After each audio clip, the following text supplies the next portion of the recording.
Hello everyone and welcome back to my channel. If you're new here, my name is Elizabeth and I run the blog lifefromtheviola.com where I share my favorite practice tips, general advice, and tech for musicians. Today I'm going to share 5 of my favorite accessories for the viola with you guys. So these are kind of just basic things that I use, but I just wanted to share them with you because I've tested out so many different things with my viola to try to come up with the best combination for my viola and my playing to get the sound that I want. So I just wanted to share some of my favorite accessories and products with you guys in case you are still looking and experimenting on your viola. And we're going full out viola today. I'm wearing one of my shirts from Alto Clef Gifts. It says, "Listen to your inner voice. The violas sound great." I love this t-shirt. It's so cute and I love the message. If you want to buy anything on Alto Clef Gifts, it is a great site for violists, especially if you need to find a gift for a violist. I do have a coupon code for 10% off. Here's my coupon code. It will also be in the description box. I'm not sponsored. I just really love her shop. So let's start out simple with my rosin. I'm not a huge rosin person. Like, my boyfriend is a bassist and he has 4 different rosins for different times of year. He said he'll need a specific one for a specific thing, and here I was using the same rosin I had used since middle school and college, not thinking anything of it. So it was a decent rosin. It wasn't like the kind that comes with the instrument. It was nice. It was in a little leather case, but I guess it was my junior year of college, so 2018, and I still have the same rosin. I tried out a different one, so this is only the second rosin I've tried in 10 years, but this is the Mottria Gold rosin for violin, viola, or cello. I just broke it a couple weeks ago. It had lasted in this nice little cake for the last, well, since I bought it in 2018. It had lasted in such a nice cake. And then I dropped it while I was teaching, and now it's all shattered and there's a hair in it. But it still works so nicely. I think that I just get a great sound from it. It's very round. I don't know. I never really know how to describe what rosin does. I put it on and it makes my viola sound good. And it feels comfy to play with on the bow. So sorry, I'm not an expert rosin reviewer, but I really like this stuff and I recommend it to my students.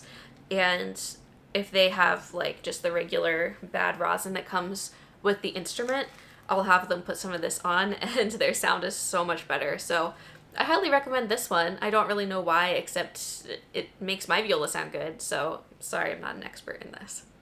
It seems to be out of stock in a lot of places right now, but I have found it on southweststrings.com and on Amazon, but it's twice as expensive on Amazon. So I keep saying I'm not an expert in rosin, but there are lighter and darker rosins.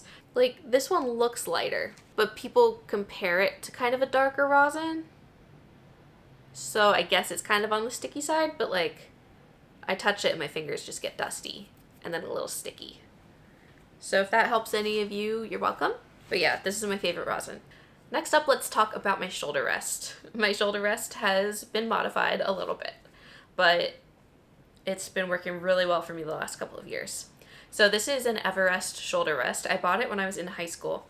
Before that, I had used a Kuhn shoulder rest. It was fine, except it would always fall off. That is always my problem with Kuhn shoulder rests. They just will never stay on my instrument. And it'll always happen during an orchestra rehearsal when everything is really quiet. And it'll just fall off and my viola will hit it. And it's this loud, boom! And everyone looks at me like I broke my viola. It's so embarrassing. So I do like Kuhn shoulder rests because they're very light. But they fall off all the time. And I have a few dings on the back of my viola from where my shoulder rest has fallen off and hit it. So don't love that. But the Everest, when it falls off, it falls, the viola falls forward, kind of, and it doesn't land right on the shoulder rest like it does with a Kuhn shoulder rest. So I do really love the rubbery feet of this one. It's very secure on my viola, and I feel like when it falls off, it's much less prone to getting damaged. My modifications don't do all that much now, but what I had done was I put a piece of foam on top held it down in place with rubber bands on either end, and then sewed this black fabric on top just to hide the foam because the foam was green and it was standing out at concerts, and I just wanted it to be all black to match. So over the years, it's worn down a lot, but I mean, I still like it. It still works. So yeah, I had just found that my viola wasn't quite high enough to my chin and I was going like this. So putting foam right here lifted the viola up so that instead of doing this, my face could be straight. I've also experimented with different sponges. I had like this really thick one. I think it's called a poly pad. You would just kind of rubber band it to the viola. It would slide around. So what I and a couple others who've used it have done is get some of that like carpet rubber square stuff. It's like the non-slip stuff that you put under a rug, and then that helps the pad stay in place between you and the viola. You put that non-slip stuff in between the pad and the viola. It stays in place just fine. The only problem with that is that it was like really huge and it kind of deadened the sound a little bit.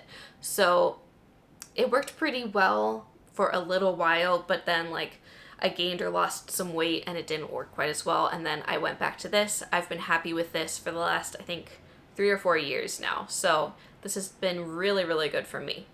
Next up is something that I have used for like 15 years at least. This is an instrument stand. I have one from Ingles. Peak Music Stands also makes one. I'll put in a better clip for you to be able to see the whole thing. But it's a great way to leave my viola out, but somewhat protected, so that I don't have to pack it away every time I'm done with it for the day and then unpack it the next day. It saves a lot of time and it motivates me more to actually play my instrument. I talked a little bit about this in my video and blog post about staying motivated during the pandemic, about how keeping your violin or keeping your instrument out all the time helps you stay motivated, because you don't have to think, oh, well, I have to take the violin out of the case, I have to tighten my bow and get that out, and then when I'm done I have to put it away and I'm gonna have to do the whole thing again tomorrow. It's just out. It's ready to go. My bow is loosened right now, but it takes 5 seconds to tighten your bow and then loosen it when you're done. So I find that leaving it out is really handy. It's also very nice when I teach. I just sit it down there when I'm done demonstrating something and I can easily just pick it up and play again when I need to. Those have always been great for me. They're very adjustable for whatever size your instrument is, however long your bow is. I have two, one for my violin and one for my viola. They're like the same thing. I just adjust them to different heights for both instruments. It works great. Another thing that I washed just for you guys today is my microfiber cloth. I wash this thing like once a year because I just always forget. But I use this to clean my rosin off at the end of every day. So I got this for $1 at a car show with my dad, and it works great. I love it. I got it in probably like 2017. And it's actually very clean right now because I just took it out of the dryer. So when I'm done playing for the day, I will take my viola, rub this cloth over the strings, and then get it between the strings and the fingerboard, like this, and then underneath the fingerboard, just to collect all of the rosin that's built up through the day. I try to do this every day. Sometimes I forget, but I find that if you make it a routine when you're putting your viola away after a rehearsal, or just when you're sitting your viola down on the stand at the end of the day, it's a great routine to build up so that the rosin doesn't cake up on your instrument and mess up the varnish. I also use this cloth on my bow when I'm done playing for the day, so I take a corner, I kind of loop it around the stick, and I just get the rosin off. It's good to keep up on these things with your instrument so that the rosin doesn't mess up the varnish or the wood.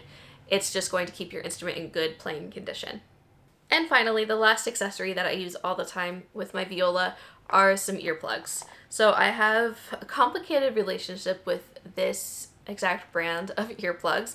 These are by Minuendo, and I love what they do. They are really, really good. They fit in my ears perfectly, and then there's a little dial that you can turn to bump up the level of protection or bump it down depending on what you're doing. So these fit in my ears perfectly. They come with a lot of different customization options or like different sizes for your exact ear shape.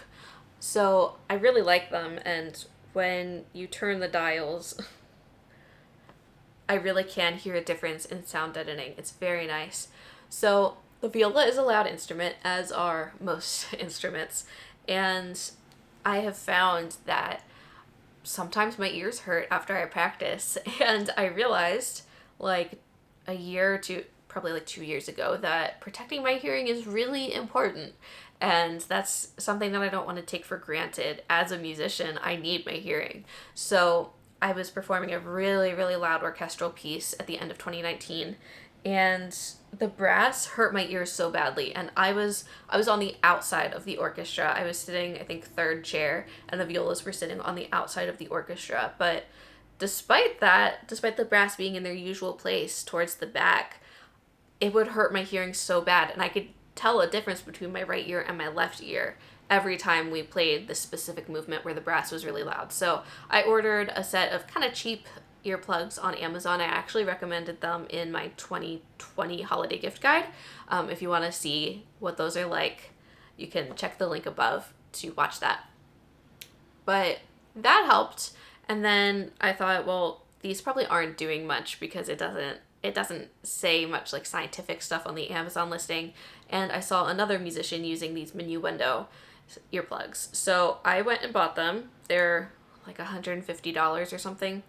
And they're great. They're magnetic, so they stick together, so it's less likely to use them. They come in a nice little case and with some little gadgets to clean them out. But I have found when I put them in the case, even if it's just with the magnets facing away from each other, and I leave it closed. One time it happened while I was traveling, another time it happened just overnight. One of the earplugs will just kind of pop apart. So they're magnetic, and there are a bunch of different layers within this earplug, but things turn inside them, and it will come apart layer by layer, and I can't put it together because things turn, and there are no real clips inside of it, and I think they could have used some sort of glue between one layer or the other. I don't know which layer, because one layer does turn. So the first pair I had, one of the earplugs broke. So I sent them an email, told them I've only had this for like a month and I love how they work, but they broke. Can I have a replacement? So they had me send in the one that broke. They sent me a replacement pair, which is one of these. So a couple months ago, this is when it happened overnight. They were just sitting in the case, not magnetized. I was sure, like, I do not leave these magnetized because I'm worried that the magnets are going to pull the layers apart. So I did not have them magnetized in the case, but one of them split apart just like the other one had, and luckily it was the original earplug that I had left that hadn't broken the first time around. So I'm using one newer earplug, one older one, and for now it's working, but I'm very worried that these are going to break. But I love what they do, so overall I highly recommend using earplugs. I don't know if I would say to go out and purchase these because they are like $150, and two of them have broken on me. So if that was just one set, both of them would have broken, if you get what I'm saying. So either way, protecting your hearing is very important, and the viola is right underneath your ear. And I do notice sometimes when I listen to AirPods, the music does sound a little bit louder in my right ear than it does in my left ear. So protecting your hearing is very important, especially if you want to be playing music for a long time. You don't want to lose that hearing because you can't get it back. So those are just 5 of my favorite accessories, specifically for my viola. I know you can get similar things for violin or cello, or any other instrument really, except rosin if you're not a string player. But if you are on the search for some accessories that suit your viola and your playing and your body, I hope that I could give you some good recommendations today. So everything that I mentioned is linked down in the description box, and most links are affiliate links, just so you know. It does not cost you anything to click on these links, but it does give me a little bit of money if you make a purchase. So thank you for supporting my free content. If you liked today's video, please give it a thumbs up and consider subscribing to my channel. I post new videos every Sunday at noon Eastern time. Thanks for watching.